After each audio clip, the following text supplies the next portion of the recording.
Good afternoon, good morning, hello, bonjour. My name is Mike Roma, and I am the chair of the Canadian Parks and Recreation Association. And on behalf of our board, I want to welcome everybody to session number 2 of 2 speaker series. This one's entitled Reframing and Inspiring Success Toward Active and Vibrant Communities. So thanks for joining us. I want to begin by acknowledging that I'm located on Treaty 6 territory, and that's the traditional territory of the Cree people and the homeland of the Métis Nation. I also want to acknowledge that the CPRA head office is located on the unceded traditional territory of the Algonquin and the Mohawk First Nations. I'm thankful for the land that I call home and for what it does for me and my family every day. I'm humbled by my understanding of how we've all come to enjoy it today, and I'm committed to finding ways that public recreation and parks can catalyze reconciliation, and also how I can learn personally from the traditional knowledge of Canada's Indigenous peoples. I also want to acknowledge that it's International Women's Day today. And I want to acknowledge that for a variety of reasons. The first is maybe a personal reason, in that I have a lot of very important people in my life that are women, at home, at work, in my volunteer capacities. I would extend a thank you to all of the women that were involved in the development of this session today. Krista, MJ, Tara, Elaine, Ashley, and also a number of our presenters are women, and I'll be introducing them later on. I also want to just reiterate the importance of physical activity, recreation, social connection for everybody, including women, and that making sure that gender equity is at the front of all that we do at CPRA. And will come up in today's discussion and has come up in past discussions. It's very important to us. And although today is a good day to talk about it and highlight it, we just want to make sure that it's, like I said, at the fore every day. If you're not familiar with CPRA, CPRA is an association, a national association that's made up of 13 different provincial and territorial associations, all focusing on parks and recreation, and obviously from across Canada. We've been around for over 60 years, and collectively, all of our provincial and territorial associations, we represent 90% of Canadian municipalities from a parks and recreation perspective. We're a voice, we're a community, and we're a resource, and we're here to support the parks and recreation sector in general. One of the things, and we're proud of many things, but one of the things that we're proud of at CPRA is our relationship with the Federal, Provincial, Territorial Physical Activity and Recreation Committee. We're proud of that partnership and relationship for a variety of reasons, but one of them is in the delivery of this speakers series. And I want to introduce Bill Greenlaw to tell you a bit more about the speaker series. Bill is the Executive Director for Community Sport and Recreation, which is a division of the Government of Nova Scotia's Department of Communities, Culture, Tourism, and Heritage. And he's also the co-chair of FPT Park. So over to you, Bill. Yeah, thank you, Mike. Bonjour and welcome, everybody. Thank you for joining us today for the second in a two-part speaker series for the federal, provincial, and territorial government staff. So it's for us, which is cool. The FPT, Physical Activity and Recreation Committee, or PARC, is very pleased to be collaborating with the Canadian Parks and Recreation Association on this speaker series. This is part of a broader knowledge transfer initiative that includes a webinar series for non-governmental sector. The objective of the KT initiative is to share knowledge, information, and inspiration as we navigate the challenges and opportunities of the renewal and recovery of recreation, physical activity, and community sport in Canada. The importance of physical activity and recreation has become ever so increasingly clear over the last 2 years. The speaker series provides the opportunity for us to reflect on what we've learned during the pandemic, what we can learn from successful communities, and how we define success. These reflections can inform how we move forward to support all Canadian communities. Our first session set the stage by reviewing evidence on the impacts of COVID-19 pandemic on society and movement behaviors and exploring the value and role of physical activity and recreation in strengthening both community and individual health and well-being. The event today will build upon the first session by discussing how success is measured, sharing examples of communities who have invested in physical activity and recreation, and how these investments can contribute to community vitality. We will discuss impacts on quality of life, economy, health, and population levels. I truly hope that you find today's session valuable and that it supports your work in your own jurisdictions as we try to advance this important work. Thank you. Thanks, Bill, and thanks again to your committee for their support to put this on, and for the audience that we have here today. I just first wanted to touch upon a couple things that we learned in our first speaker series, a couple key points that resonated for myself. One was that there was a call for a policy shift to something that was titled a well-being economy. So focusing on quality of life, focusing on sustainability of the planet and letting that drive policy. Sounds intuitive, definitely harder than it sounds. I also want to just remind everybody, those that were participating in the first session, that we heard about the I guess increased importance and increased activity levels related to physical activity, and more specifically related to activity that I think we want to see. So unstructured, building physical activity and connection into our everyday lives. And part of our session today will be how to capitalize on that. We also know that the pandemic accentuated some of the inequities that we have in our society, and it's really helped us realize the importance of physical activity and social connection for everybody. And lastly, I think it was apparent at the last session, probably will be today too, that we need to do a better job in our sector in parks and recreation of gathering and using data and using it to make better decisions and to further justify investment in these important resources. So that's a quick recap from last time. Our session today is loaded for sure. We're here until 1:45 p.m. Eastern. So we have quite a bit of time. Hopefully you can all join us throughout the whole course of the session. If you can't, it is recorded and you will be able to access it later on. What we're going to start with today is a presentation about how we can measure community vibrancy. Then we're going to hear about how a couple different communities from across Canada have demonstrated success in improving quality of life through physical activity and recreation opportunities.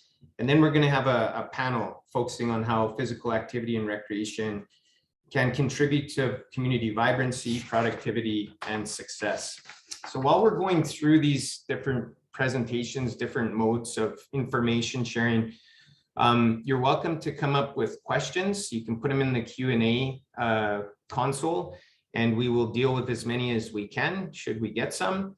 I'd also suggest that if you think of any tools that might help you in your day-to-day, or that might help you take this information that we're sharing with you today and use it in a practical way, we're open to any suggestions that you might want to leave with us.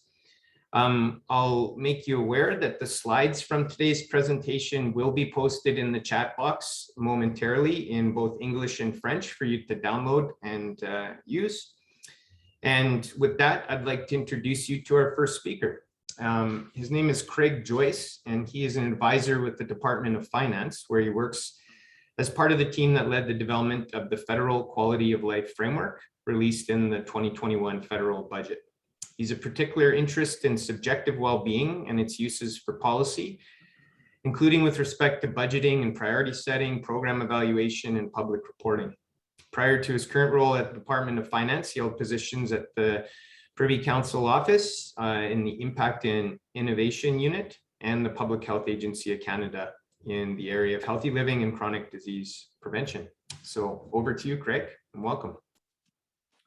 Great, thank you very much for the introduction, and thank you for including me in this event. It's really right up my alley, and it's a pleasure to be here to kind of talk about some of the work that I've been lucky to be involved with, both in my current role here at the Department of Finance, but also in my previous roles going back to my days at Public Health, where I worked along some of you on the call, I'm sure. So maybe if we could jump ahead to the contents slide. I'll give a little bit of a sense of kind of what I'll go through. It kind of goes from the macro to the more sort of micro kind of applied approaches to looking at policy through a subjective well-being lens. So the first 5 or 6 slides, I'm going to go through kind of what I call the global beyond GDP movement, and talk about how it's been accelerating, what its features are, and kind of where we've landed globally in terms of thinking about quality of life and its multiple determinants, and how that has informed policy making at national levels, at least. And I'll talk a little bit about sort of the quality of life framework within that. But although that's actually my current focus, I'm not going to talk too much about that, because I want to get to these more sort of applied approaches around measurement of quality of life, and sort of show for you kind of what's possible when you bring sort of the insights that subjective well-being can offer to policy from a priority setting perspective, but often from an evaluation perspective. So sort of making the case for investments in things like physical activity, which is something that I did in my days at Public Health. So maybe if we can bump ahead to the next slide, and I'll just jump right in. I've only got about 10 minutes to do all that, so I'm going to try to be as efficient as I can on each slide. But I like to start most of my presentations with this graph, which is a representation of what we call the Easterlin paradox.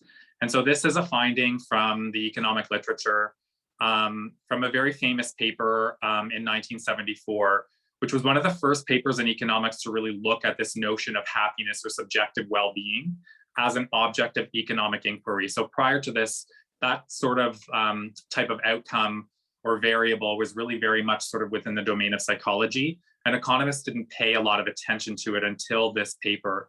And since then, you've seen an explosion of interest in subjective well-being and what it can tell us about policy directions and what priorities should be, where we're making progress and where we may not be.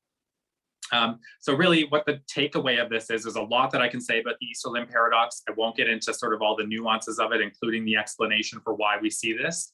But really what it tells us is that on average, at a societal level, growth alone does not yield increases in subjective well-being.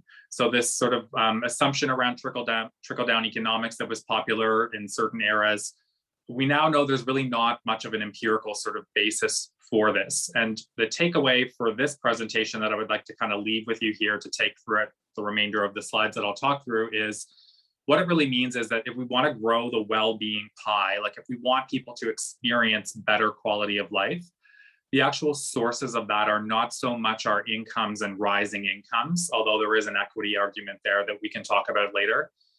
We really need to look to sort of those beyond GDP factors to sort of increase well-being. There's not a lot of well-being to be gained on average over time from income alone. So if we can move ahead, and I'll talk a little bit more about the implications of that. Although we've kind of known sort of like the limitations of growth in GDP for some time, I still feel that there's this instinct to sort of fall back on GDP as a proxy measure for well-being. It still happens in a lot of circles, including among economists. And this is a problem because Simon Kuznets, who was the creator of GDP, he actually warned against doing this exactly. And I think that we've kind of fallen into this pattern of sort of equating growth or rising incomes with well-being, assuming that the two sort of follow similar trajectories when we know that they don't, because we've lacked other kinds of measures for it. And that comes with some dangers, and I won't go into detail about what those are, but we know that GDP It overlooks quality of growth. There's a lot of things that we can do to increase our GDP per capita that are really bad for people, really bad for the environment. So we're working at cross purposes when we try to sort of use GDP as a measure of well-being. It's an average measure. It doesn't get at inequality, and it has a short-term bias. And so I think these things are generally known, but I just want to kind of put those out there as context as I move through. And if we could bump ahead to the next slide. I also want to talk a little bit about sort of beyond GDP measurement and how it's been evolving sort of in the global discussion. So I always say, you know, the beyond GDP sort of discussion is as old as the measure of GDP itself, because Simon Kuznets himself was sort of the one who sort of started talking about what its limits were. But in 2009, you kind of see this sort of revitalization of that discussion. So in the wake of the recession, which seems like such a very long time ago, having been through the pandemic more recently, but in the wake of the recession, there was this report that came out. It was commissioned by the president of France, and it's known sort of popularly as the Stiglitz report. And what this does is sort of get at sort of, it makes an argument for beyond GDP measurement. So thinking about sort of our progress as nations in a multidimensional sense and not relying too much on GDP as a measure of our success. And coming out of that, you see this sort of wave of sort of national sort of policy measurement initiatives, kind of starting in the UK, moving through, I've indicated a lot of different kind of OECD family nations here. And our own sort of federal government kind of answer to this also comes around 2019. And I'll talk a little bit more about that in a couple of slides, but if we can bump ahead to the next. What you really see these initiatives shaping up to be are kind of multidimensional kind of dashboards of indicators that seek to elevate social measures, environmental measures alongside the traditional sort of economic measures that have driven policy in a predominant way. So no longer an emphasis purely on growth and employment and those types of things. They have a place, but within a broader frame of indicators that touch on, you know, our health and our environmental quality and our social fabric, among other things. So if we can bump ahead one more. The next slide is a representation of kind of what I call kind of the federal government's kind of answer to this global movement, which is our quality of life framework. So we released it with budget 2021, and we use it to kind of analyze budget proposals as they come through the pipe to determine sort of their value from a multidimensional perspective. So we see this as doing kind of three things for us. One is sort of providing a structure for us to think more holistically about the value of investments. So not just sort of the economic argument for them, but are they sort of contributing to our social fabric? Do they build social capital? Are they bringing us closer to our net zero ambitions or further away? What are the implications on our health? And thinking about all of these things together each time we recommend a decision to the minister for funding or not. And this links with our sort of fairness and inclusion ambitions and our sustainability and resilience ambitions to sort of think not just in terms of population averages, but to disaggregate sort of outcomes to try to understand sort of where our where sort of the greatest opportunities to create value for subpopulations might exist, and to think about sort of what the trajectory of outcomes will be over the long term. So if we can move ahead, I'm going to shift a little bit more into kind of the more micro mode. I'm going to go ahead one more slide, just in the interest of time, to talk a little bit about subjective well-being itself. So what is the role of this kind of concept in this broader beyond GDP measurement environment? We know the limits of growth. We know that it's not a good proxy for well-being. So what is, if we want to sort of know how people are doing in their lives, do we have measures of that? And we do. And so we no longer kind of need to rely on proxies like GDP. We have measures like life satisfaction that are a much more direct measure of how people experience the quality of their own life according to their own chosen criteria. So what's really interesting about this is it's a very democratic kind of measure. People are asked to rate their life satisfaction on a scale of 0 to 10. And then we can from there kind of infer based on other data, sort of what are the most important factors that contribute to that. So when we see people who have lives that are characterized with high levels of life satisfaction, how are they different from those that are characterized by those with low levels of life satisfaction? What patterns does that yield? And does that tell us sort of where we might be needing to make greater investment, or where we might want to scale back investments where things may not be as important? And so life satisfaction kind of emerges as sort of like the obvious candidate as the best measure of sort of well-being that we have, because it's one that's driven by people's own assessment of the quality of their own lives. It's nothing that's been imposed upon them. So if we can move ahead to the next slide. And we're going to skip this one because I'm really short on time. Although I love eudaimonia.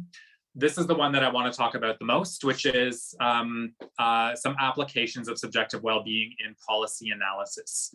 When I was at public health, one of the things that I was really frustrated by is that we didn't seem to have great tools for making an argument for the investment in prevention. So we worked on a lot of physical activity type promotion programs, but the arguments for those tended to be like cost savings to the health system in the long term, or the economic burden of chronic disease in the long run.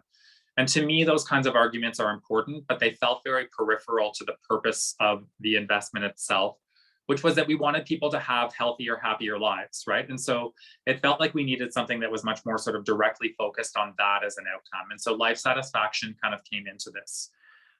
When we try to sort of communicate the value of these programs, another way that social programs, health promotion programs are disadvantaged is that decision makers are really sort of accustomed to economic arguments and thinking in dollars and cents. But our outcomes are not in dollars and cents. They're sort of in a sense of well-being. And so what life satisfaction can do is provide some numbers around that. We can quantify people's life satisfaction, and we can subject that to quantitative assessments that are speaking the language of people that are making decisions on behalf of people who need these programs. So in terms of the well-being approach to this, it's an application that allows us to sort of bring the direct benefits of social programs into things like cost benefit analysis in a quantitative way. So what you do is you take a data set like the CCHS and you look at the life satisfaction variable that's in there. It's standard measure in all household surveys in Canada. And then you can look at sort of the relationship between income and life satisfaction to determine by what increment of income does life satisfaction increase by. So if we say that, say, something like $500 on average buys a point of life satisfaction, that's part of what we need to do. Then we look at sort of the outcome that we want to achieve, like, say, physical activity promotion, and we'll ask what increment of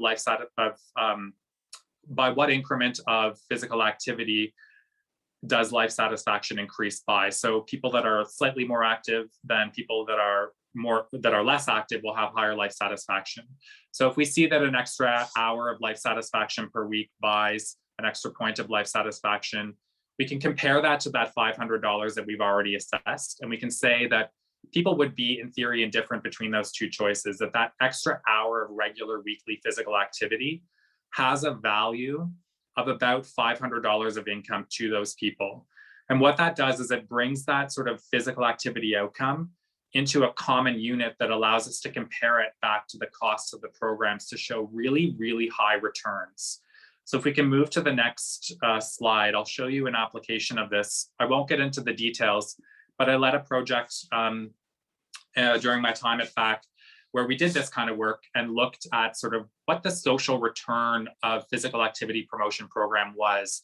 And we found that improving physical activity against the physical activity guidelines, it had really high returns. So up to $630 per week, going from inactive to highly active according to the physical activity guidelines.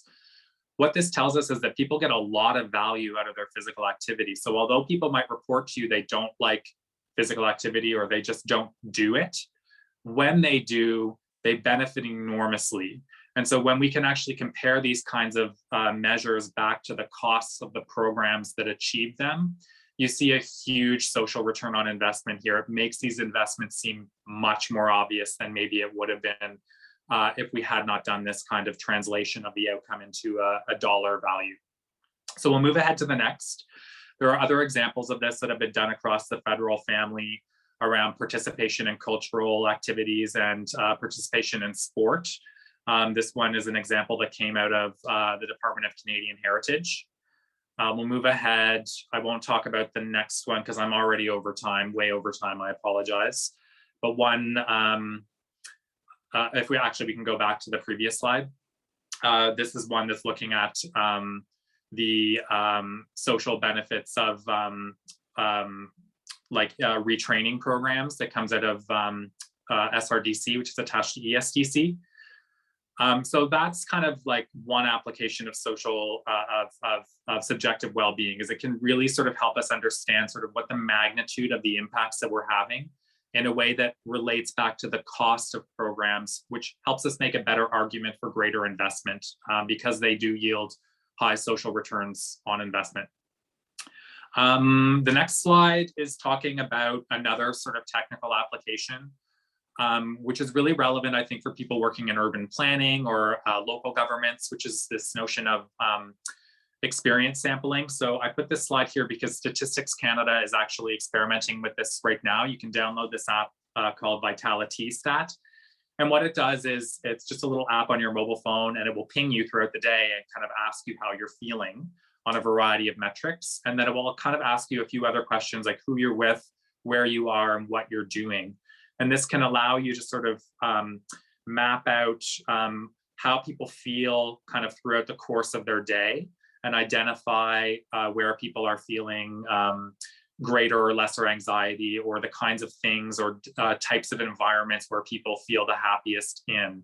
And so this is called experience sampling. It's something that's done throughout places like the UK, for example, do a lot of work on this. The app that StatsCan has released is based on one called Mappiness, which comes out of the UK.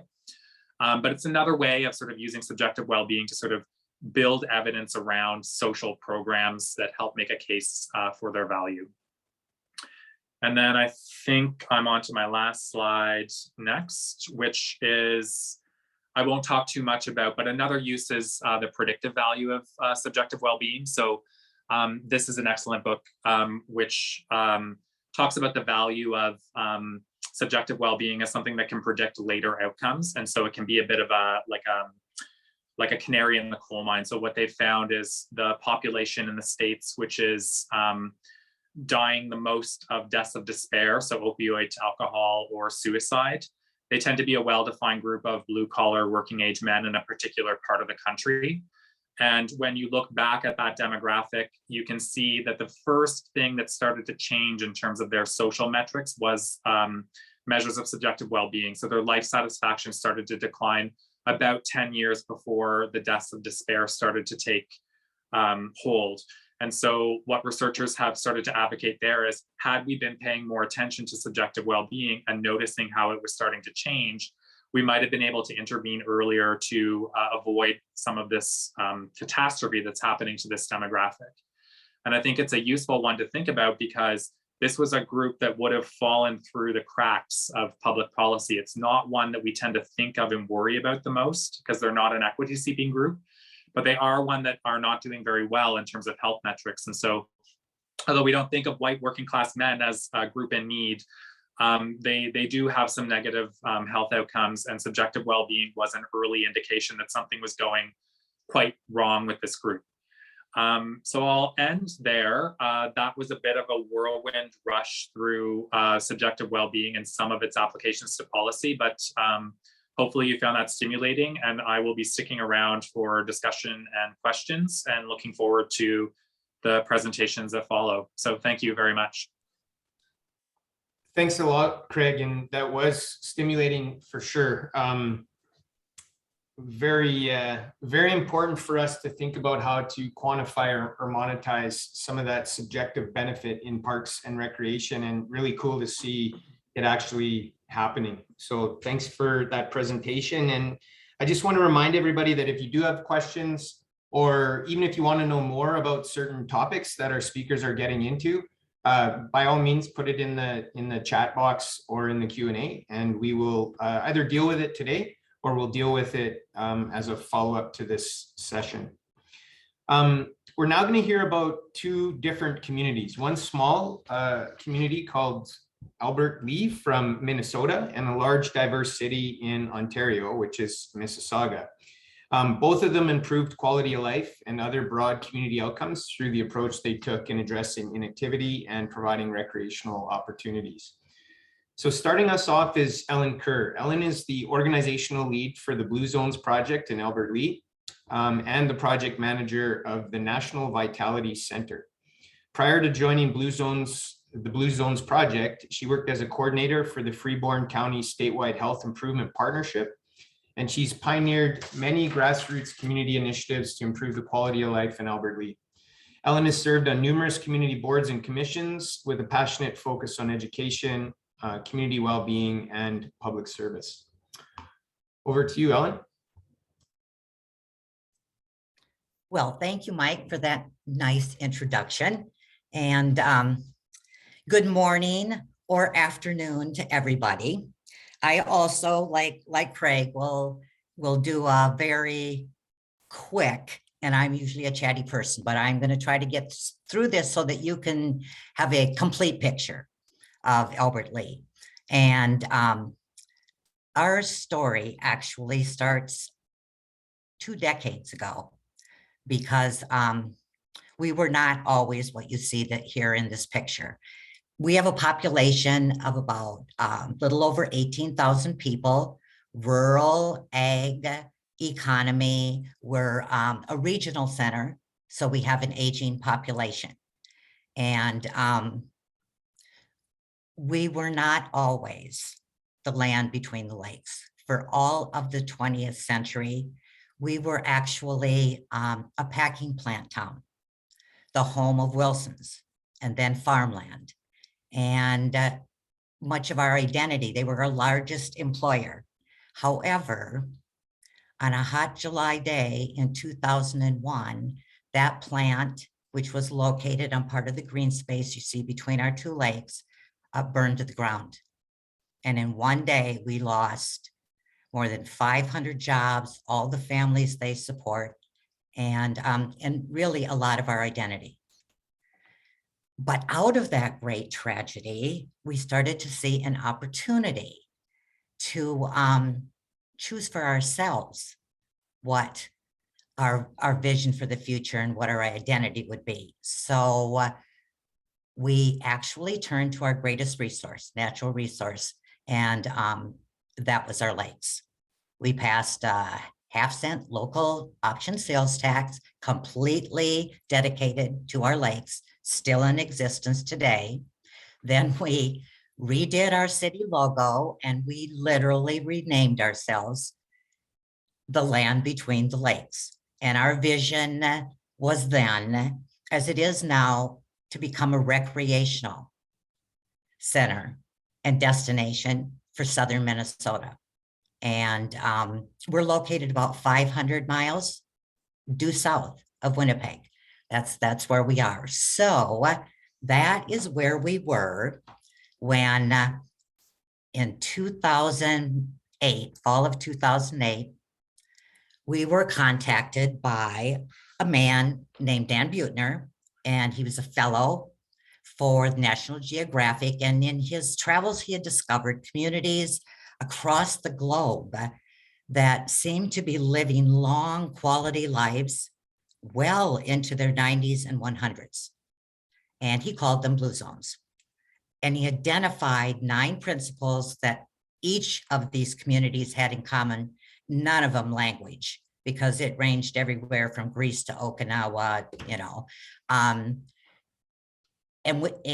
he gathered together some partners, and they decided to do a pilot to see if you could apply these 9 principles to an average American community, and by doing that, raise their well-being. And they had a certain set of criteria for choosing a community, and that it had to be between 10 and 20,000 people so that they could manage the pilot, no more than 100 miles from our international airports, so they could fly in experts, and the community had to have very average health statistics. And we matched the national average. So in other words, we weren't too sick, but we weren't well either. And Albert Lea and several other communities matched that set of criteria.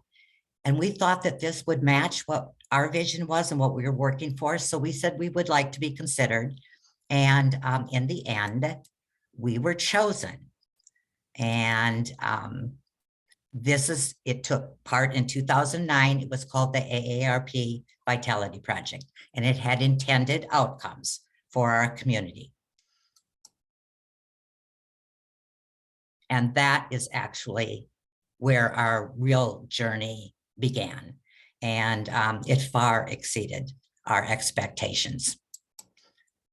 And what it started with is this, our community leadership team, because they actually had one more criteria. And that was the strength and collaboration of your leadership team. They wanted to choose the community they felt had the strongest collaborative leadership that would partner, share resources, and work together across all sectors towards a common goal. And that was us. What I'd like you to know about this leadership team is not exactly the same people. It's been 13 years. We still have a leadership team, 22 members, 16 organizations, and we have met every month for 13 years to drive the initiatives I'm going to share with you. So I took a lot of persistence to do this. And what we did as a leadership team is we started with a party. We invited our residents to join us at our school, and we shared with them what we were going to do and why we were going to do it, and asked them to be engaged. And then we signed up 800 residents in neighborhood walking Ys. That's walking groups, 10 to a group. So there were 80 groups across all of our community, and we asked them to go out and walk, track their steps, and gather information about what our community looked like. And they did that all spring and all summer. And this is what we decided we needed to start with, is community policy and built environment. Because we had started to realize through the pilot project that this is what happens when our built environment does not support individual healthy behaviors. We had it upside down. We were asking people to engage in healthy behaviors, and then this is what failure looks like in built environment. And it doesn't look good. Asking children to walk to school, or wondering why pedestrians don't feel safe on the streets. So we decided that this is something we just had to fix. And this is the input we were getting from the people that were out there walking. So we started with community policy and built environment. And the top 3 things you see on this slide are the things that we did during the pilot. So we passed a complete streets policy. We had an expert come in, an international expert on building livable communities named Dan Burton. And he did a walking audit of our community. And then we had some of the residents that were part of the walking groups come in and help us build a bike and pedestrian plan that would reach far into the future. And everything you see in red on the rest of this slide are all of the things that we have done since 2009. And as you can see, almost all of them are focused on active living and creating an environment that supports active living. The other 2 are on tobacco, and I did notice from Craig's slides that tobacco and active living are the 2 that add the most money to people's lives. This is the project that we planned during the pilot, the Blue Zones Walkway. We planned it in 2009. We built it in 2010. And what we did is we filled in 1.5 miles of sidewalk gaps to create a 5-mile walkway around the lake that is right in the center of our city. The lake you see on the bottom is completely surrounded by neighborhoods. We filled that in. We had a big celebration, and really the community loved it. This was an example of if you build it, they will come. And it gave us a great deal of encouragement to continue on with our built environment.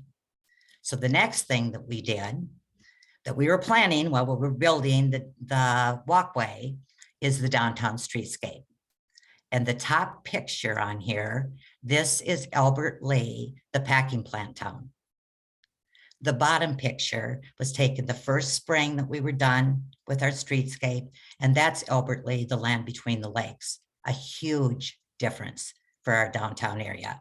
We widened sidewalks, we put in benches to promote gathering and outdoor dining, curb extensions for safe pedestrian crossings. We took out stop sign lights and put in stop signs to, it's a better flow for traffic in a downtown area where there's shopping. And the community also loved this.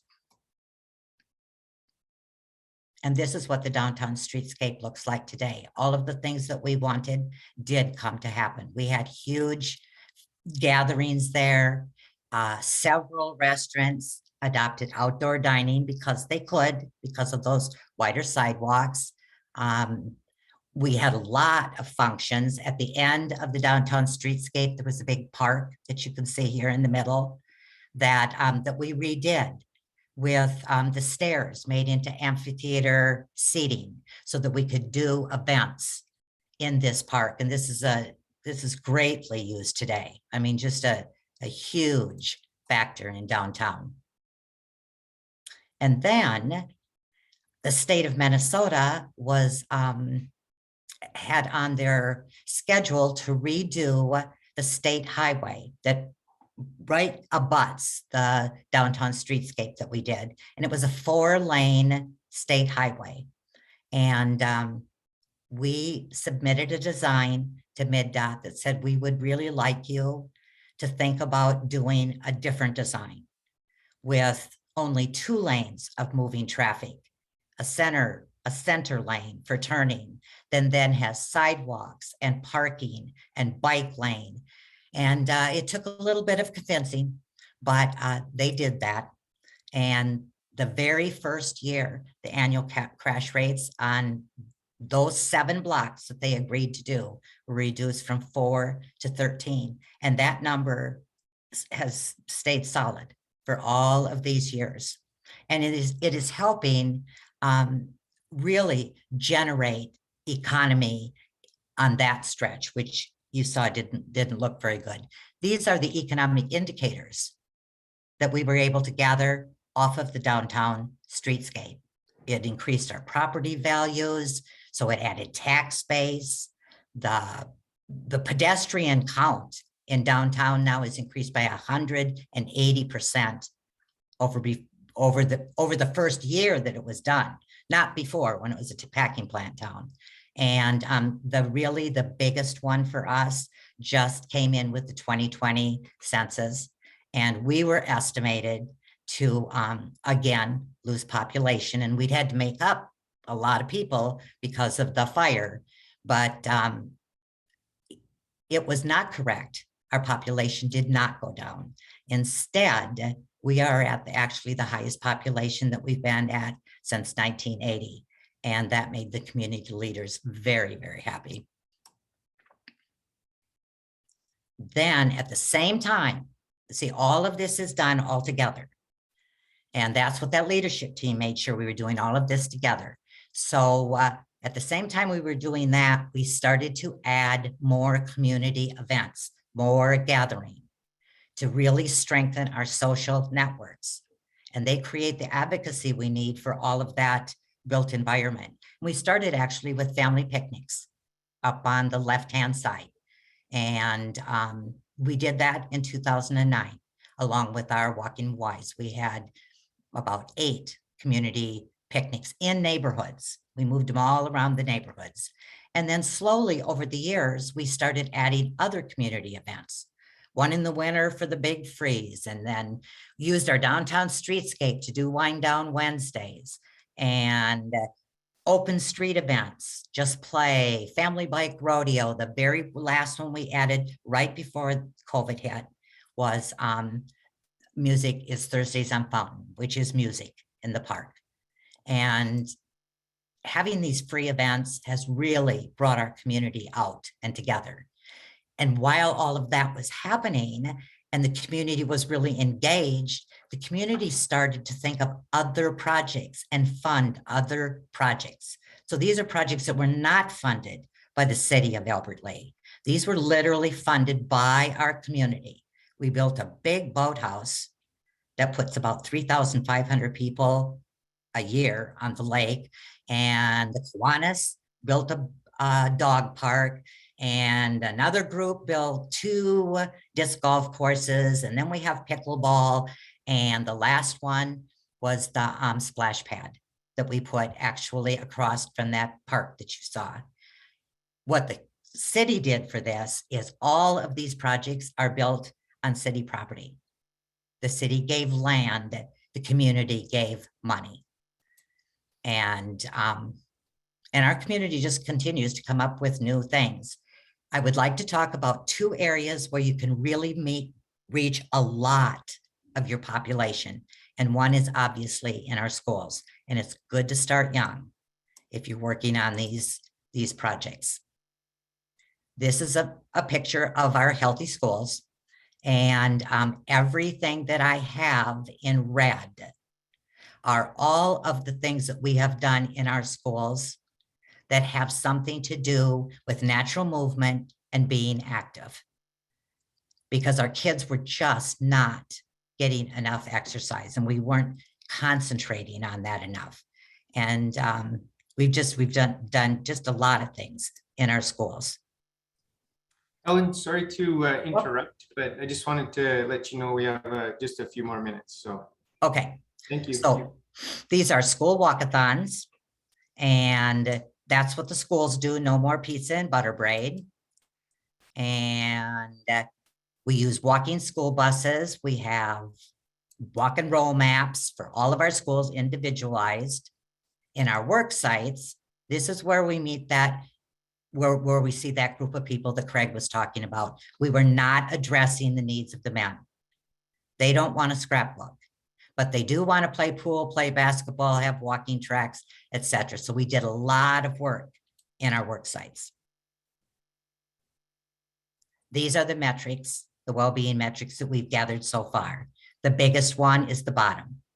On our 2016 Gallup poll, it showed that while the state of Minnesota increased by 0.05, we increased by 2.8%. And Gallup was very impressed with that. This is our 2019 Gallup poll. The city as a whole had just decreased our health risk by 11%. And it translated to this much money. Over 10 years, it's going to be almost $12 million. However, the people that were involved in the Blue Zones project, which was thousands, their health risk decreased by 27.2.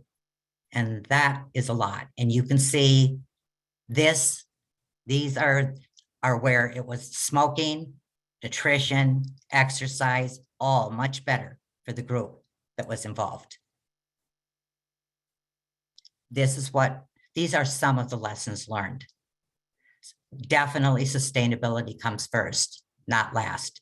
We wanted everything we did to last. When things go away, people get discouraged.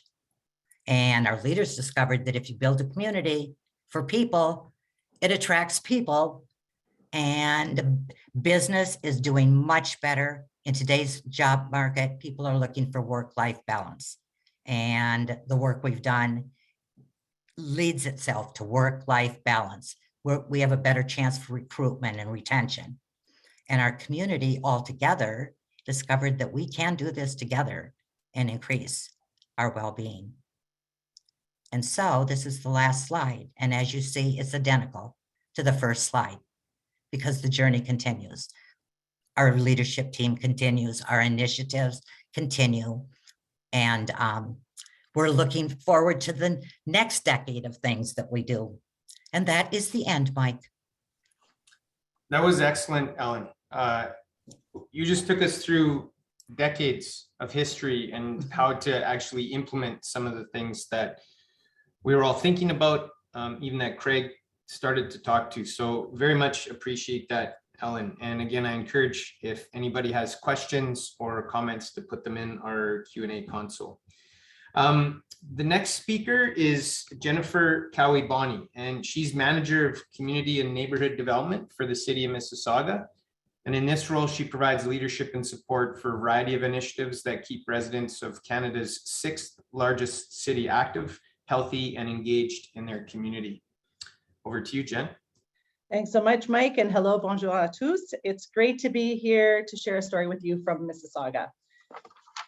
So Mike mentioned already, we are the 6th largest city in Canada. Our population is just over 750,000. And an interesting fact is that 52% of residents that are living in Mississauga are actually born outside of Canada. So we do hail from every part of the world, and that actually is the foundation of our active and vibrant communities, this welcoming world culture. The city is guided by a strategic plan, which includes the following pillars, and this really serves as the foundation for the city's policies and key actions. And we had over 100,000 residents that were engaged in the development of the city's most recent strategic plan. So I've worked with the city of Mississauga for just over about 7 years, and before that in the nonprofit physical activity and sports sector. And so in the nonprofit sector, the vocabulary was always physical activity, recreation, sport, all the time. It was very, very explicit. But in this municipal environment, I've observed that the initiatives and professionals that have the most impact in these areas often have the least affiliation with it. So as the saying goes, if it looks and sounds like a duck, then I guess it must be that. So today my storytelling objective is to describe how a collection of initiatives, big and small, in progress, complete, imperfect, yet impactful, are contributing to active and vibrant community in Mississauga, how these things contribute to the advancement of the common vision for physical activity in Canada, how they advance the national recreation framework, and of course, our own strategic vision to be a place where people choose to be. So Mississauga is this collection. It's a very beautiful neighborhood spaces. It has lots of geographic advantages, such as the Lake Ontario waterfront, conservation areas, and a lot of built spaces. So on this slide, for example, you'll see the spray pad, which is located just outside of our city hall. It actually converts to a skating rink in the wintertime. And this is a very popular attraction because this neighborhood is actually a very dense and very vertical community. So this pretty much looks like a backyard on any given day, winter or summer, but it's also host to a lot of community-led celebrations. Visitors from across the city and around the world are attracted here all the time. Also, here's just a picture of our waterfront trail. So you can see this is the place for a lot of just spontaneous physical activity and to enjoy nature. And just below is an example of a public art project that involved the installation of a rainbow ground mural in a neighborhood village square. It's called the Streetsville Village Square. And this mural was actually designed in collaboration with the community as a physical expression of pride. So we have a number of the traditional types of facilities that you'd expect in a large city, and these serve as the hub of our communities, access points for services, and meeting spaces where all are welcome. And recently we introduced our healthy food and beverage policy for recreation facilities to really help to promote the behaviors that we're trying to instill by increasing healthier eating options and the range of healthier beverages in our concession and vending machines. As the city continues to develop, an interesting development is the Healthy by Design pilot project. So this has recently come to an end, and it was done in partnership with our public health authority. And in this initiative, development applications were evaluated from a health perspective. And so these results are currently being compiled, and they're coming up with recommendations for how to roll out this initiative more broadly. What's really interesting about it is that the responsibility for building a great city is really shared by a lot of stakeholders, and many of which are not city employees. So this type of project can really help to reinforce the principles of an active and vibrant community across everybody who's doing things to build it up over time. In the beautiful spaces, there is a lot of city offered programs all the way from infant to older adult. And so you'd see the typical types of things like swimming and skating and fitness and therapeutic programs. The city employs a combination of equitable price points, fee assistance, and no-cost options to facilitate access and inclusion to these facilities, programs, and services. And so while our tax base is the primary source of income, the strategies are in place to supplement this through grants and sponsorship and user fees. But a key guiding principle of the city's pricing strategy is that programs generating the greatest benefit to quality of life and to the community, such as programs that promote health, safety, introductory types of activities, those should be the most affordable. So the price points for things like swimming lessons, our summer fun day camps, older adult programming, those are examples where there's a higher subsidy from tax dollars compared to user fees. We also have 2 fee assistance programs available. So we have the city's active assist policy using the Statistics Canada low income cutoff tables to identify low income residents. And they would then be eligible for a $275 tax credit annually per family member. So there's a lot of subsidy programs like this across the country, but there has been limited evaluation. So in 2016, the city collaborated with researchers from the University of Toronto and the University of Alberta to conduct an analysis of the registration and use of these subsidy programs, as well as a qualitative study to have a closer look at the benefits and barriers to drive improvement. And the results were presented back in 2016 at a CPR webinar. I'm sure you can find maybe that in the archives on the bench. But some of the findings was that there has been a steady increase in participation in subsidy programs. We had 2,500 participants redeeming $330,000 in activity credits back in 2009 when the program was started. And in 2019, which was the last full year that this ran, we had upwards of 12,500 participants redeeming over 1.7 million in activity credits. And these activity credit redemptions are varying depending on age group, very young. So school-age children and youth are typically redeeming at higher rates, older adults at higher rates, but adults are really almost not redeeming those credits at all. On average, about half the clients that apply for this program in 1 year come back and have to do that, apply for it again in a second year. So it's really helping to keep people active over time. And this is actually representing up to 88% of their total activity costs. So these stats, as well as the qualitative comments, are really demonstrating how a program like this can impact access to physical activity. What's interesting about it from a city point of view is it's really based on excess capacity. So the concept is that all of the programs are not full all of the time. So really most of our costs are covered off in sort of not a 100% participation rate. And so this is a really win-win type of policy for everyone involved. Thanks to our High Five accreditation, just wanted to shout out to that. The city is actually also eligible to provide childcare subsidy. So individuals who are receiving childcare subsidies from our provincial government through our region are eligible to apply that money to day camps. So this is actually highly increasing the amount, the variety, the choice of active childcare options right in the neighborhoods. I'll just mention a couple of other programs because really from a point of view of really providing access, it's that universal free stuff that makes the difference. And just evidence from Active Healthy Kids Canada report cards over the years have shown the importance of physical activity during the after school timeframe, the importance of active play, the importance of active transportation. And so the programs that we have in Mississauga that are free align with this evidence. So we have free after school drop-in for youth at every community center across the city on a daily basis. We have a Play in the Park program, which is a drop-in informal activity for ages 6 to 12. We have 2 key programs that are facilitating access to transit and swimming. So the Saga Summer Pass gives youth free bus passes and free swims all summer long. All of these programs have really good attendance over time and growing. Finally, the pandemic has brought mass adoption of virtual programs for older adults. And this is something we didn't have at all on the radar prior to the pandemic.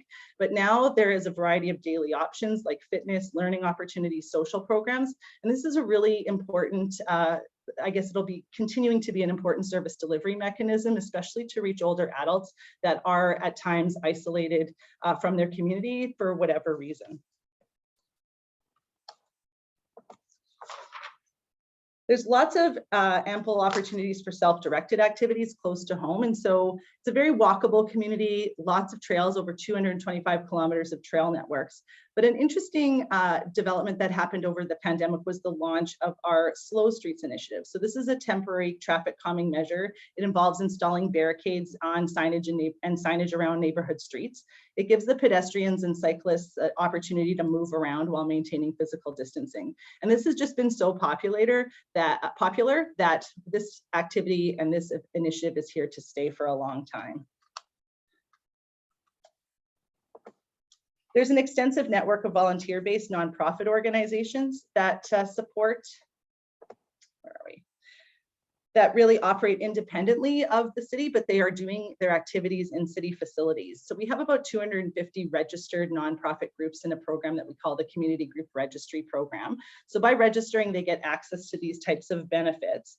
But to qualify, the groups must meet and maintain a number of governance requirements that it's consistent with legislation such as the Ontario Not-for-Profit Corporations Act, which has recently been updated in Ontario. And so this program actually really serves as a measure of the strength and capacity of our nonprofit sector. And while Ellen was talking, it was really, I guess I want to say, keep going, stay the course, because in our early days, it was very much about events, but it's thanks to the capacity of the community that we are actually able to keep up with the variety and choice of activities that our residents need to live those active and vibrant and healthy lives. So, by providing and investing in those community groups over time, they're able to do a lot more things than the city can absolutely do on our own. And there's a lot of examples here about what they're bringing to the table.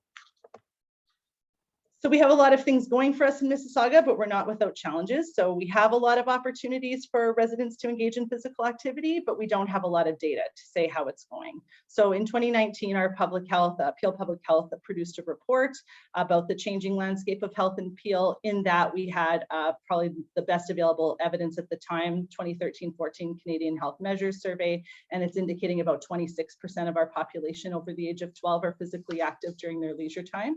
So some ways to go there. We also know that Peel Region, which includes Mississauga, has one of the highest rates of diabetes in Ontario. Currently, 1 in 10 adults are living with diabetes, and that number is expected to grow to 1 in 6 by 2025. And so while the assets in the presentation do have a place, more work is really just needed to connect the dots for those areas.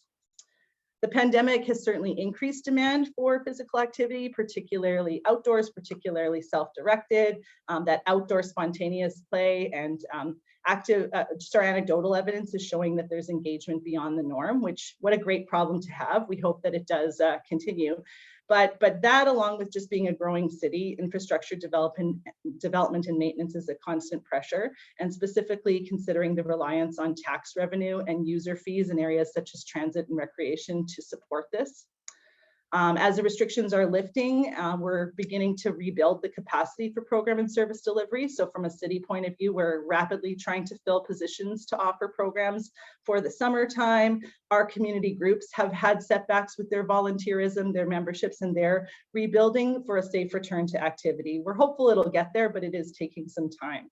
The pandemic's also exposed cracks about inequities related to access and opportunities. So as things come back, it's really an opportunity to have a closer look at who's not engaged in programs, who's not engaged in employment or in community life in general, and work together with our stakeholders to build things back better.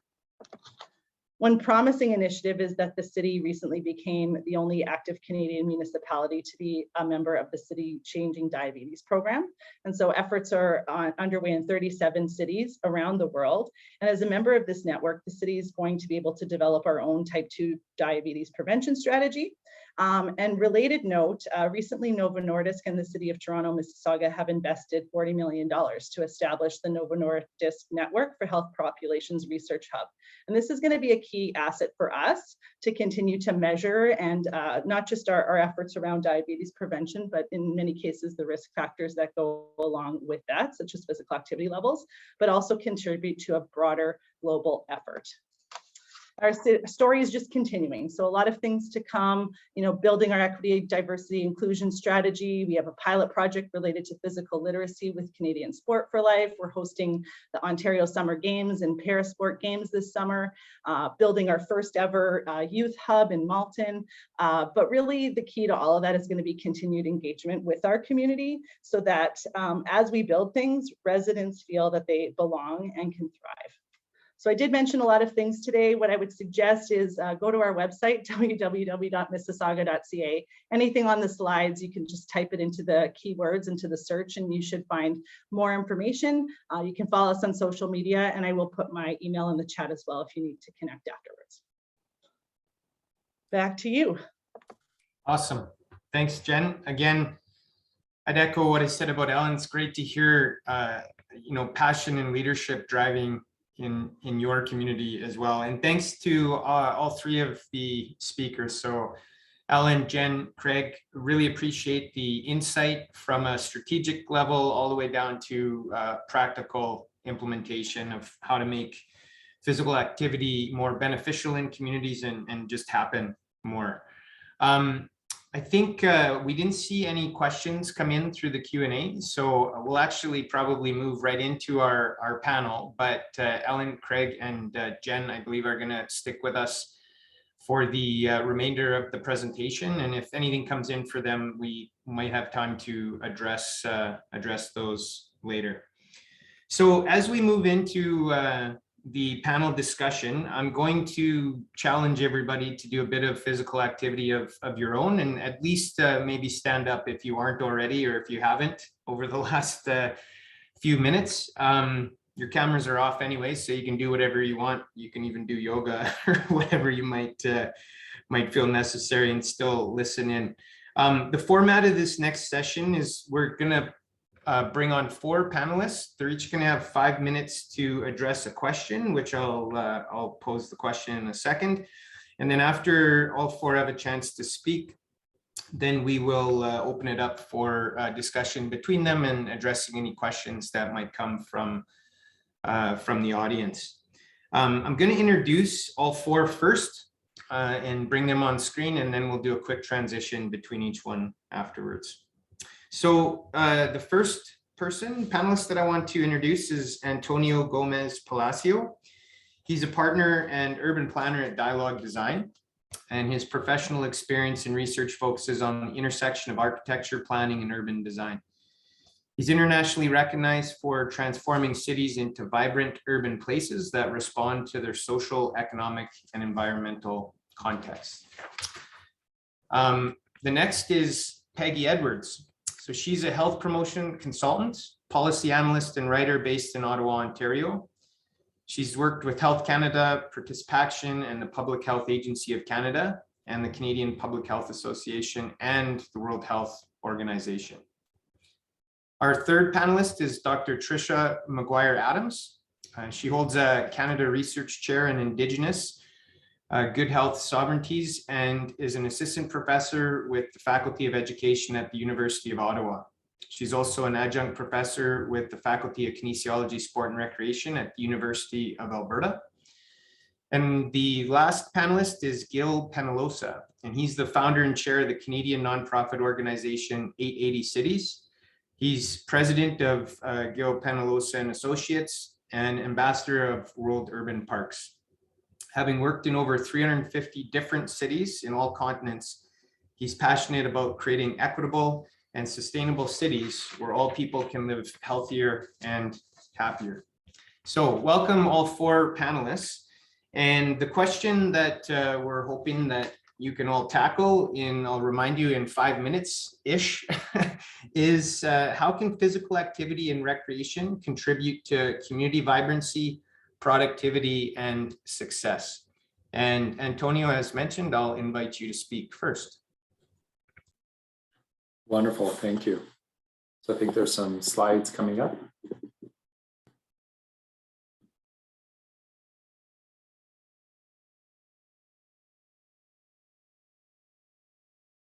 Jay, perfect.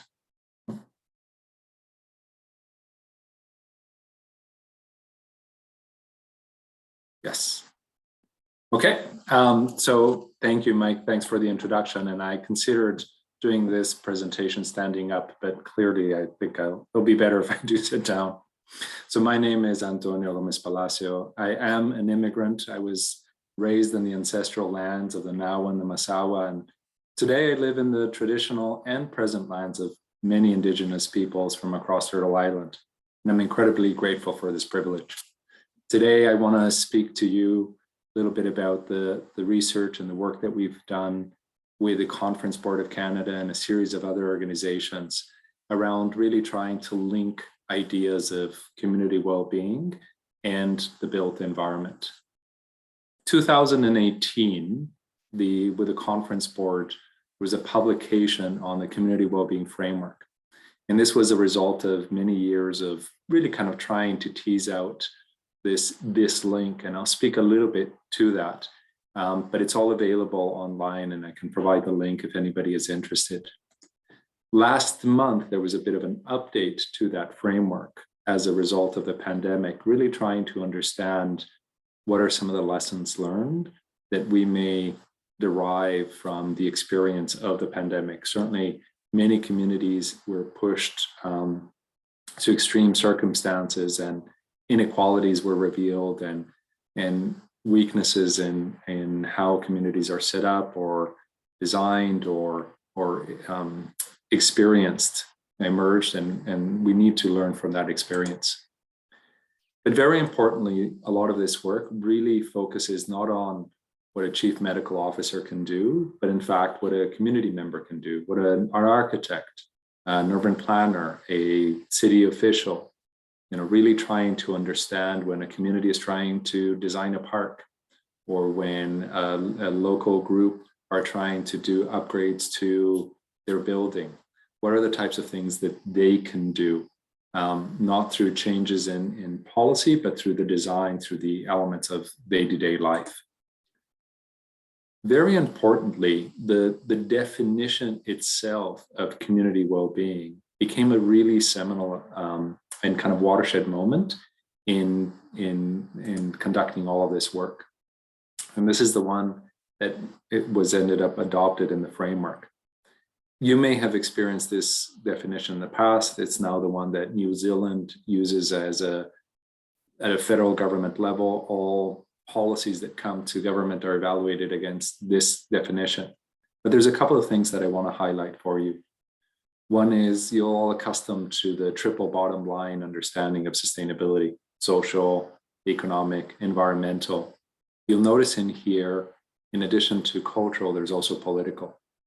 And that means that who participates in the conversation matters. Who is engaging in understanding well-being matters. This is so critical that it's actually emphasized on the second part of the definition. Individuals and communities need to be part of this. So therefore, if we are truly going to understand concepts of well-being, it can't be about standards. It can't be about performance metrics. It has to be about an informed conversation that takes place at a community level. So with that definition, there was in those series of domains, what the framework does is now delve deep into a series of indicators around each one of these domains, and a series of metrics, therefore, to really try and understand and guide the conversation at a community level. The intent is very much to ask very well-informed questions that therefore communities can work through. So without going into much depth into it, what has become exciting is when you start to see community members, and this photograph, of course, we love because we're engaging with community members and at the Jack Layton Ferry Terminal in Toronto, and Batman and the Joker took some time from taking photos with tourists to come and engage with our panels. But where it becomes really interesting is when we start to engage communities themselves and in their understanding of what contributes to their well-being, asking such things as, we heard from previous speakers, how can we enhance a sense of belonging? How can we really enhance rates of volunteerism or spaces for socialization or access and views to nature? And this is an example in Kingston, but tracking on each one of these indicators, the community actually had some extraordinary and really good suggestions to make. And those resulted in the actual plan and the policy framework for the whole North Kingstown in Kingston. But similarly, this is a session held with Indigenous groups where they actually decided to dress in t-shirts on each one of the different domains, and the conversation in itself becomes the valuable exercise, because there's a lot of capacity building, in this case resulting in a new community in Ottawa or in different places. But the resulting conversation builds capacity, it builds the social capital, it builds further resilience, and it allows, therefore, not just the designers and the planners and the municipal officials, but also community members to take active ownership over their own communities, their design, but also the life, the operation, and the ongoing evolution. Of course, years of research and work and a lot of projects all in 5 minutes. So I'm happy to engage in the conversation with the rest of the panelists or answer any questions. Thanks, Thank you. Antonio. Thank you very much. And I'll invite Peggy next. Yes, hi, am I on? Okay. Could put my slide up, please. Thank you so much for inviting me to this presentation, to this session. I'm very excited about it.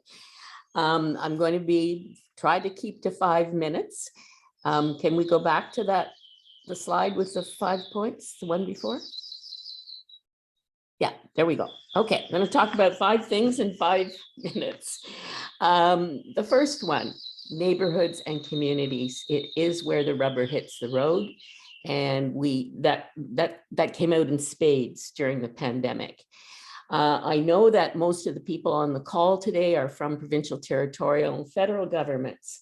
So I think one of the really important things in terms of opportunities is how can that level of government best support community and neighborhood physical activity.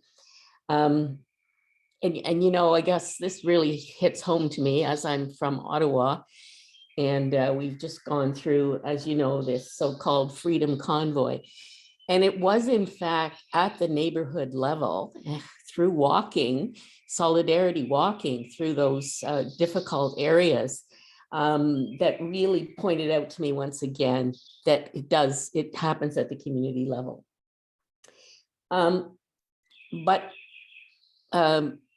Decision makers, policy makers at the provincial, territorial, and federal level can effectively support programs and activities at the neighborhood level. I'd also challenge you to think about how provincial, territorial policies can set up barriers at the municipal or community level.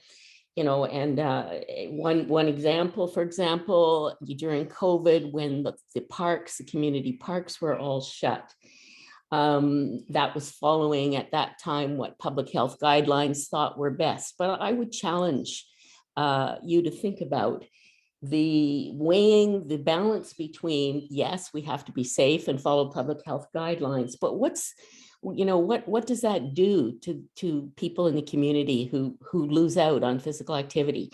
One example in my own community, which was horrific, was that a father had his young son who had Down syndrome, and they were kicking a soccer ball around, and they happened to kick it into the edge of the community park, and he was fined. They were fined $1,000. The community was outraged, rightly so. And of course it was withdrawn, but that's the kind of sort of skewed thinking that can happen in emergencies. And we need to really think about that. Second point, age-friendly communities and environments. I know you're going to be hearing about cities age 8 to 80, so I won't go into too much here, but the age-friendly communities movement, and I'm sure most of you are familiar with it. It started with the World Health Organization. There's over 600 communities in Canada now. Once again, here is what we've seen is that there's been some evaluations, and those that have been sustainable and that are working effectively are getting support from the provincial territorial level, whether that's in terms of data, research, training, education, and funds. Once again, thinking about how different levels of government can support that municipal level. The other thing I want to point out here, of course, I work in aging, have been working in aging for the last 12 years. The demographics tells it all, the aging of our population. And although still small in number, the fastest growing part of our population are those 85 plus. So that's something to really think about. I talked with a geriatrician last week.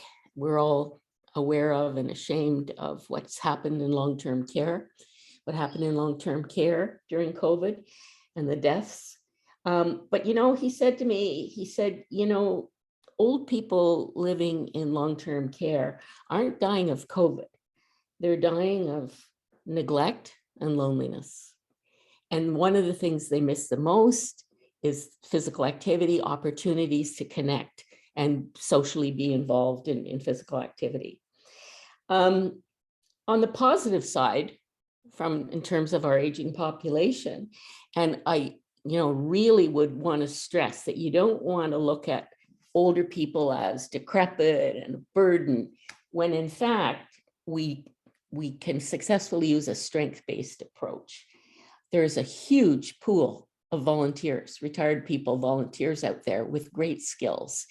And even in very old adults have a lot to contribute to society and need to be involved. We do know, we have some data, we do know that older people were particularly affected by COVID in terms of social isolation. I just can't tell you how many times I heard people say, oh my God, I got to get back to pickleball. I really need to get back to pickleball. So recreation, sport, physical activity has a really important role to play with older people. Number 3, leave no one behind. I think that's been talked about. One thing I would really want to stress here is accessibility. We're coming up to an election in my province in Ontario, and everybody's talking about the affordability crisis. But in fact, we have a double crisis here of affordability and accessibility. Over 1/3 of older adults do have a physical mobility disability, and in addition, sensory ability issues as well. So it's something that we really need to think about when we're looking at our built environment and our social environment. I just edited a book done by some scholars at the University of Toronto on inclusive playgrounds. And there are just some amazing good practices from around the world that we should be looking at. Well-being of people and the planet. I just love the fact that this session and people are talking about well-being. I was involved in the creation of the framework for recreation, and we subtitled it the well-being. So we were ahead of our time. But some of you may know, if you've worked in health promotion, health promotion, that back in 1986, we had the Ottawa Charter for Health Promotion. There have been a series of charters done around the world since then. And just this past year was the 11th charter on health promotion, and it was done in Geneva. And interestingly, they call it the well-being of people and the planet. So I think that's kind of like a way to think about going ahead, the well-being of people and the planet at the same time. And the last point I want to raise is the word resiliency. When we look at particularly older adults coming through COVID and growing older, the word resiliency keeps coming up again and again. And then you see it as well when you talk about communities and the resilience of communities and of workplaces coming back from this pandemic, that we really, like Tigger over there, we really can bounce back. And that resonates with people. Thank you. Thanks, Peggy. And just an FYI, if when you stood up or moved around, you started hearing a bird, that it was actually Elvis. It's Peggy Bird, which you warned us about, and couldn't have been choreographed or choreographed any better. So thanks for that, Peggy. We're going to pass the mic, I guess, over to Trisha.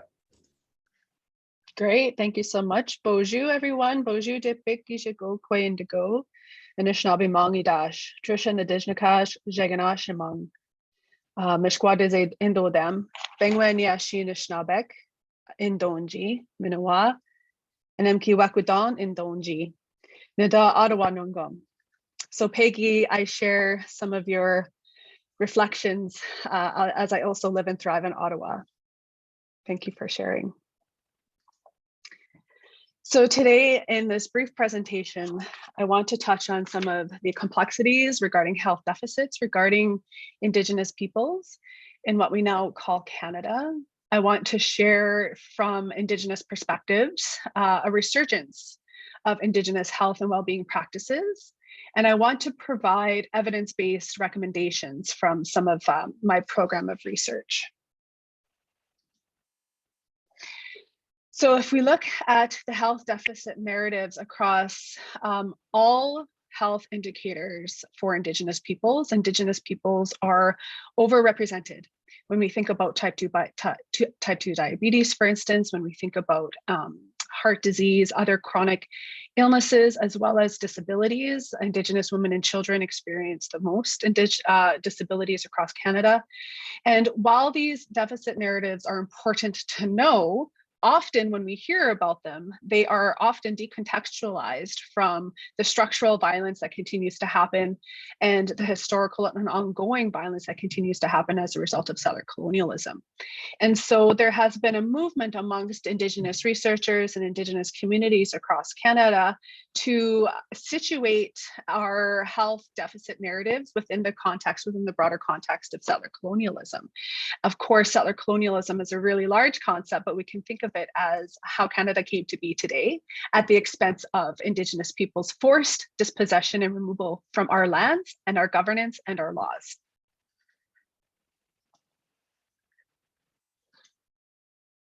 So instead of taking a deficit-based perspective around thinking about Indigenous health, my research very much takes a resurgence perspective. And so what can we learn from Indigenous people's own stories, whether it be personal perspectives or their perspectives working with other Indigenous peoples around how physical activity and our sport can help foster our collective resurgence from ill health. And the term collective is a really important concept to consider when we think about health and well-being from Indigenous perspective, as I'll briefly touch on this slide.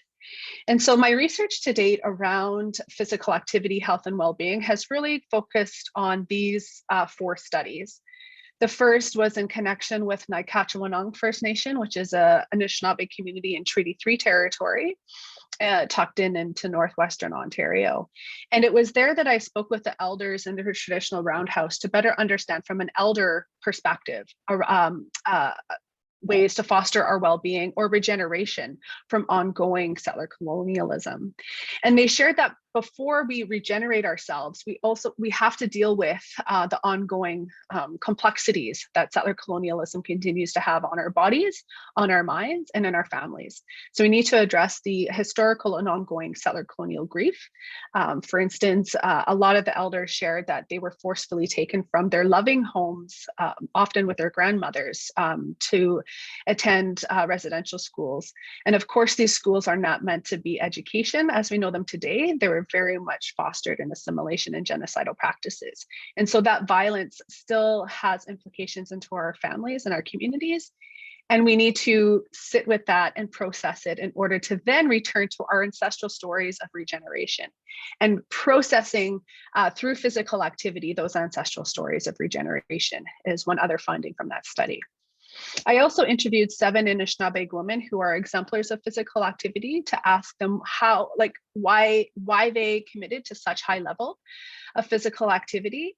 A lot of them were runners, and some of them were world champion Muay Thai practitioners as well as yoga practitioners. And they're exemplars in that they compete at a very high level of physical activity. The runners are also marathon runners and ultra marathon runners. And so I wanted to find from them, from an Anishinaabe woman perspective, why they committed to that level of physical activity. And here's where the term collectivity comes into play.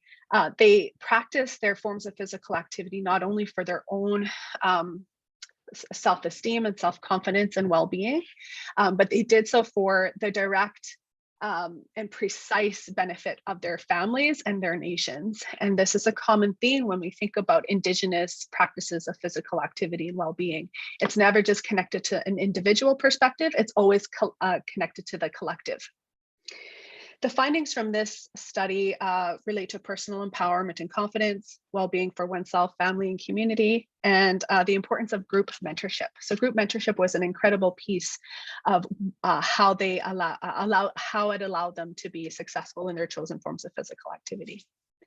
The third study, titled Wisokotatuwin, which is an Anishinaabe term meaning gathering together for a purpose. This study happened in partnership with the Odawa Native Friendship Center, and it coupled physical activity with critical consciousness raising groups. So all of these terms that I'm talking about in my presentation today, decolonization, settler colonialism, collectivity, ancestral stories, that's the critical conversations were focused on those concepts, while also connected to a form of physical activity. And the results of this study demonstrated that, again, there is a deep acknowledgement and processing of the colonial displacement that happened for Indigenous women. There's a critical consciousness surrounding how they're not only marginalized in physical activity spaces, but marginalized in other areas of their life. However, acknowledging that imbalance, it was addressed through coming together collectively in a Wisokotatuwin way, and or gathering together for a purpose way. This often restored wellness amongst the Indigenous women participants. And so that imbalance around feeling displaced and marginalization was actually addressed through coming together through physical activity and having these critical conversations, which all in all enacted community. So a few of our presenters talked about belonging. Belonging is definitely a core concept when we consider Indigenous practices of wellness and well-being. So some of the direct recommendations that have come out of this program of research is we need to foster Indigenous women-led practices of physical activity, health, and well-being programs. It is clear from my research that Indigenous women have a lot of authority in their families and communities. And I say authority in a non-hierarchical way. Indigenous perspectives of family and community really put at the center of their families, the women. And so if we can also center that authority of Indigenous women within physical activity and health and wellness programs, we will see a flourishment. And one way to do that is to invest in friendship centers. Friendship centers, much like the CRPA framework, it's a national framework where there's 125 friendship centers across the country, 7 of which, in addition to 7 provincial and territorial associations. Indigenous peoples know what we need to do. And so if we can help fund them and help promote them or connect them to fostering what we need to do, it'll go a long way. We also need to think about fostering Indigenous-led research processes, theories, and methodologies. Throughout all of my research, again, in the rubric of Indigenous resurgence, it is our languages and our theories that will allow us, that do allow us to create new ways of thinking and being around physical activity and wellness. And lastly, we need to think about creating more accessible land-based activities for programming and research. This was a very important finding that came out of my study, and that, you know, for instance, with the urban Indigenous women for Wisokotatuwin, we didn't have a land-based physical activity to turn to. And so that led to a new program of research that I'm now leading in regards to thinking about the role of land and the returning to land-based knowledge to foster our wellness. It's an important finding, early finding from that, though, is that a lot of the land-based activities we currently depend on are inaccessible to elders.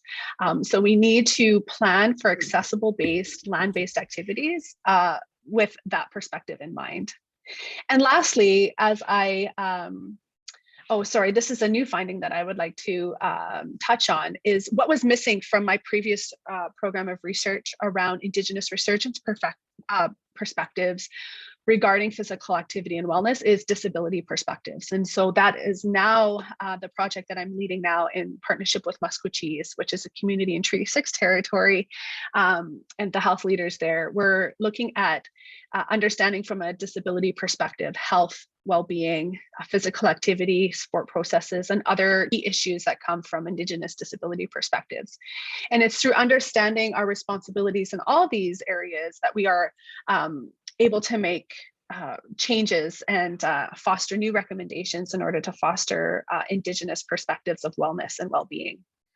And lastly, I'd like to say in conversation today, I would encourage all of us to think deeply about the Truth and Reconciliation Commission, and they have already listed 94 calls to action that we could start to implement today in our own spheres of influence regarding Indigenous well-being, Indigenous physical activity and sport, as well as funding operations. All of these things are included in the 94 calls to action within the Truth and Reconciliation Commission's final report. And I will say that Canada as a whole needs to do a better job at addressing these 94 calls to action. The Yellowhead Institute recently had a 2021 report card where they did an analysis of the calls to action since 2015 that have been put in place and have been honored. And out of the 94, only 11 have been implemented to date. So I encourage all of us to continue to look to the Truth and Reconciliation Commission calls to action to see what we can implement in our own spheres of influence. Chimigwech. Thank you, Patricia. And on to our last panelist, Gil.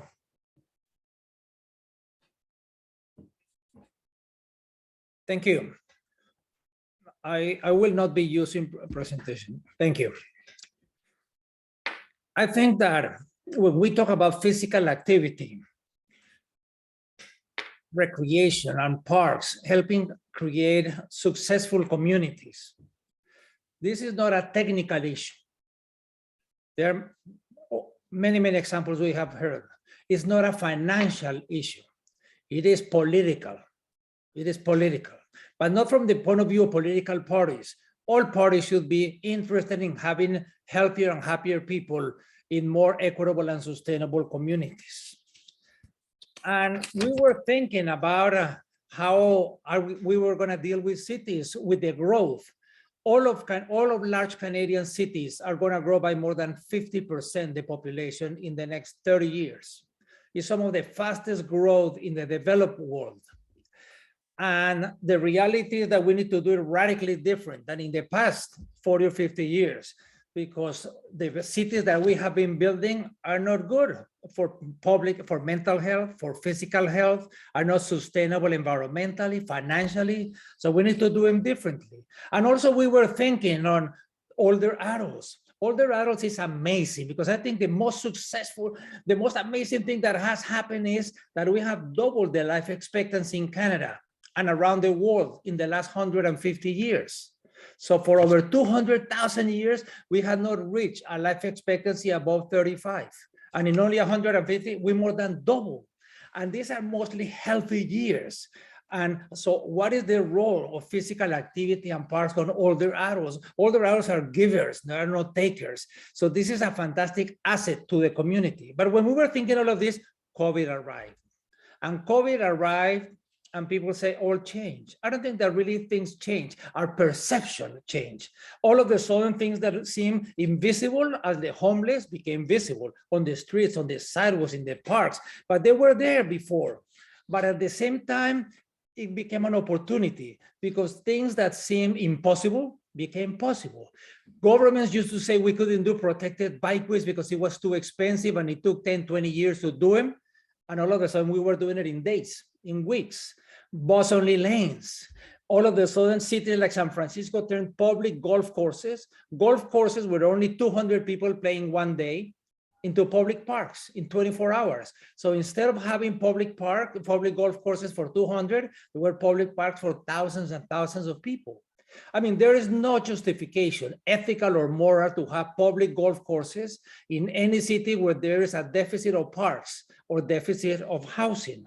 But we saw how all of this could be done. And Antonio spoke about well-being of the community.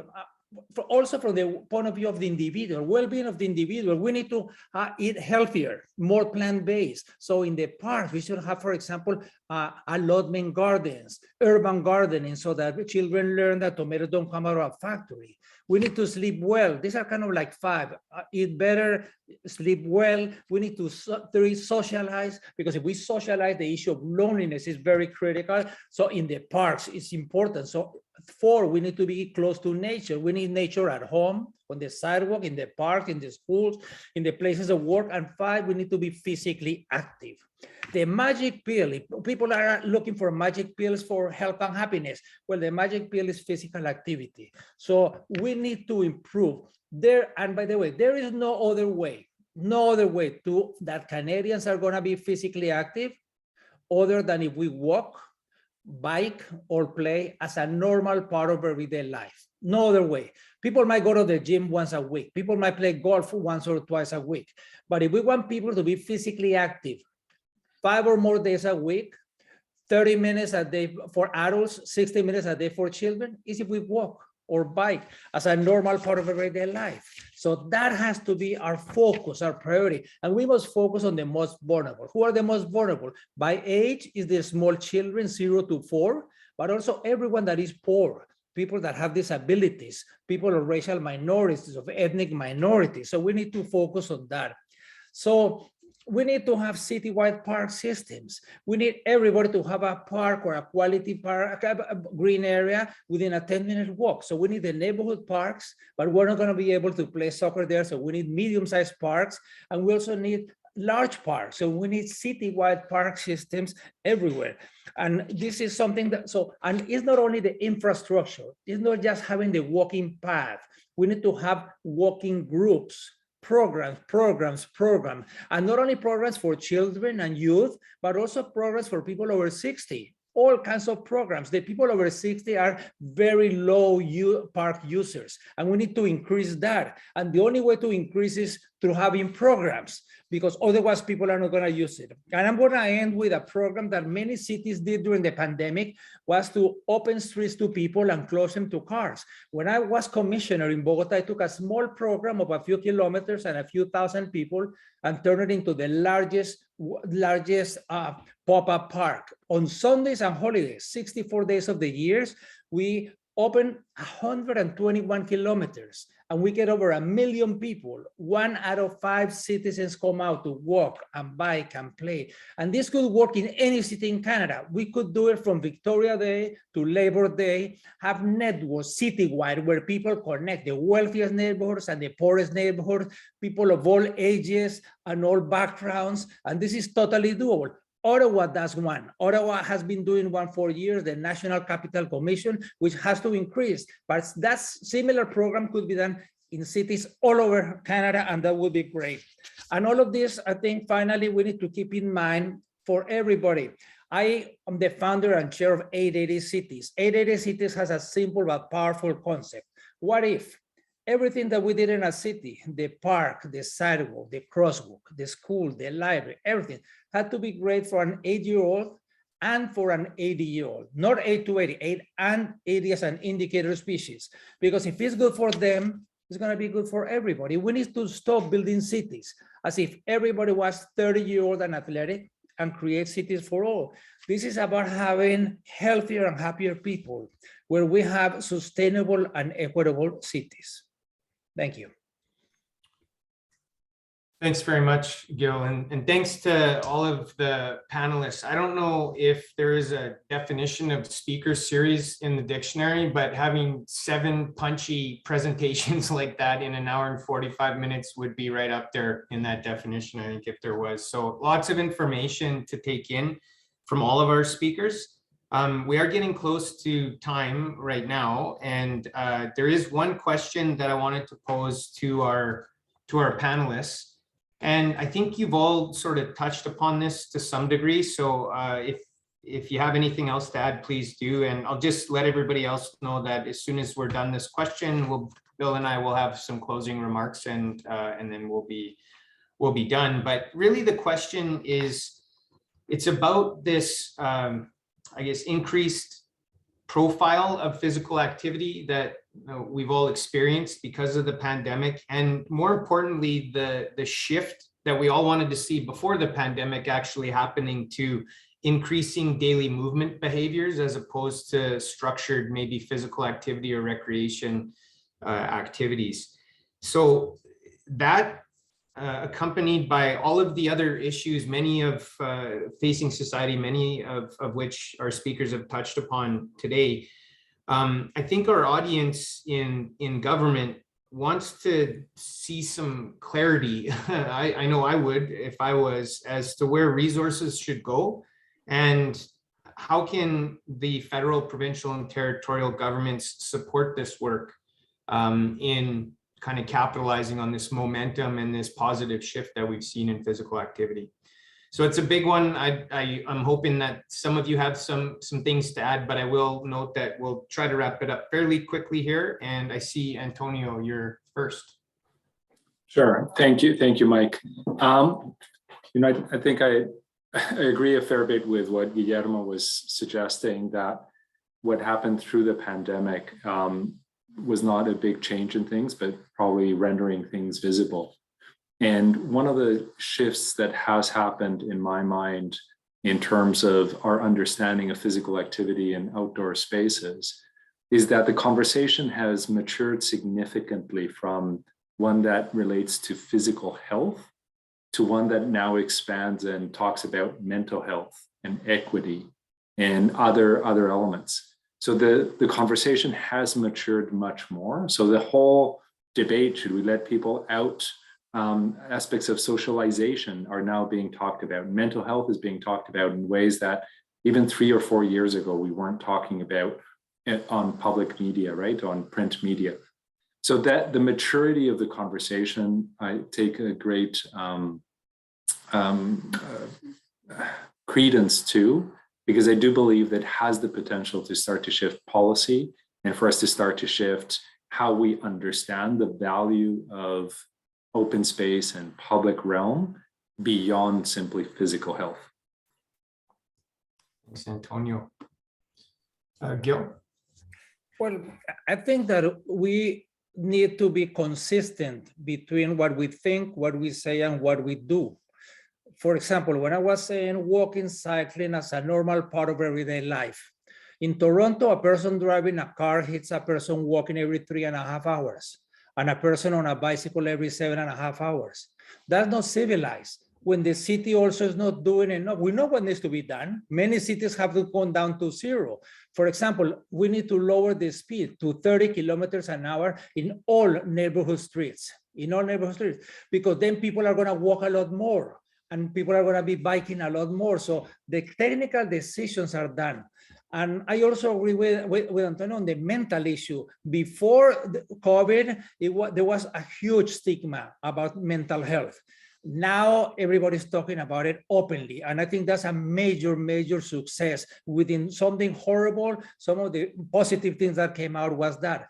And also the link of nature and parks and physical activity with mental health. Everybody knew it was good for physical health, but there was not such a consensus that it was also good for mental health. So I think we need to do that. And finally, we need to worry about the equity issue, because when we told people go outside, go to the parks, but be physically distanced, we knew that in all of the wealthy areas across Canada, there were lots of parks within walking distance. There were a lot of trees and beautiful tree canopies.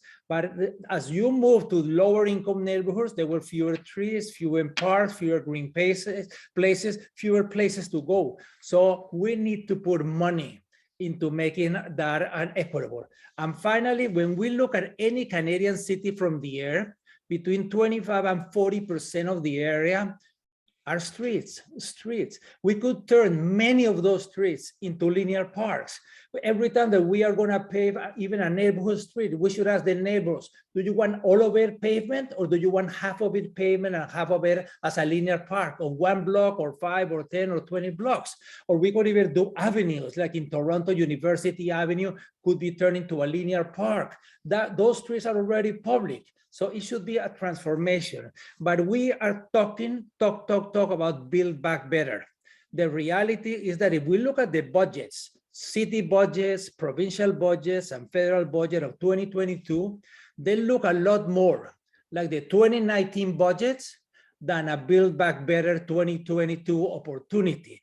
We cannot waste the opportunity to rethink how we live and create neighborhoods and communities radically different than what we were doing, if our aim is to have healthier and happier people and equitable and sustainable cities.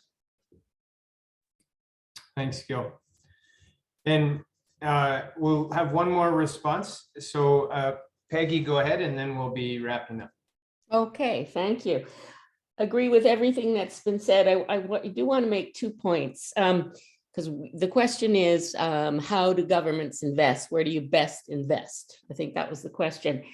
And I wanted to point out that we haven't talked about rural areas at all in this situation. And this is across Canada. Canada is quite different from most other countries in terms of our large rural areas and the communities there. So let's not forget about investment in the rural areas and in small towns. The other thing I wanted to say is I think there's a wonderful opportunity here in terms of intergenerational. People have talked a bit about it, but what we've seen during COVID, what we knew before, but now it has been really clear, and there's been some very interesting programs in recreation and physical activity that's intergenerational. So just like to suggest that's an area that we might focus on. Thanks a lot, Peggy. And I know all of our speakers could probably talk for another few hours on this and probably have much more they want to say, but unfortunately we're at time here. So I do want to thank the panelists. I want to thank the presenters prior to for all the information and insight that they shared with us. And I'd invite you, I guess, all to go off camera, and I'm just going to ask Bill to come back and say a few closing words before we wrap up. Yeah, I'll just keep it brief. Look, I just want to thank the speakers. It was very thought-provoking. It really had me thinking quite a bit, about what we could achieve across all of the provincial territorial jurisdictions that our colleagues are on the call today. I think there's optimism, and I think that there's a momentum that happened during the pandemic that we can seize. I think the discussion today highlighted some tools, gave us some great examples, provided me, and I think people on the call, because most people stayed on for the whole time, the inspiration to try and to continue this good work. I commend the panelists and that spoke today on their leadership and their continued dedication to advancing physical activity and in community. And any one of you could have spoken for the full time and engaged us all. But I just want to say that I was particularly excited that Peggy brought Elvis with her today, and he participated. So it's always nice to know that Elvis is alive and well in the world. And good thing he didn't break out into blue suede shoes or something, because I'm sure we would have all had to stand up and dance. So I just want to thank the team that put together the speaker series and today's panel. Really good job. I commend you, and totally inspired to, through my colleague who's on the call, Elaine, in my department, to continue to do the good work that she has inspired me to help champion. And so I'll pass it over to Mike. Thank you all. Thanks, Bill. Thanks to FPT Park for the trust and the confidence that you've had in us to help with this speaker series. One thing that we were going to ask participants, I know we've lost a few, but if you can take a minute to either reply to a quick poll that we're going to put up just about today's session, or even put a word or two, or even an emoji if you want, into the chat box, just about your reaction or how you feel about the presentation today. It would be gratefully appreciated for us at CPRA and FPT Park, just to understand how best to go about doing these knowledge sharing efforts moving forward. I just want to echo what Bill said about thanking those that helped put this together today. Again, thanking all of our panelists. And I do want to maybe close with actually departing from physical activity in a small way. And I want to just read the theme for International Women's Day, because it keeps coming back to that for me, and the important women that I know we all have in our lives. So I'm going to state the campaign theme for this year, encourage you, or hopefully inspire you to think about it today and every day, and then we'll close. So imagine a gender equal world, a world free of bias, stereotypes, and discrimination, a world that's diverse, equitable, and inclusive, a world where difference is valued and celebrated. Together, we can forge women's equality. Collectively, we can all break the bias. And that's the theme for this year's International Women's Day. So with that, thank you very much, and hope that you have a great remainder of your day.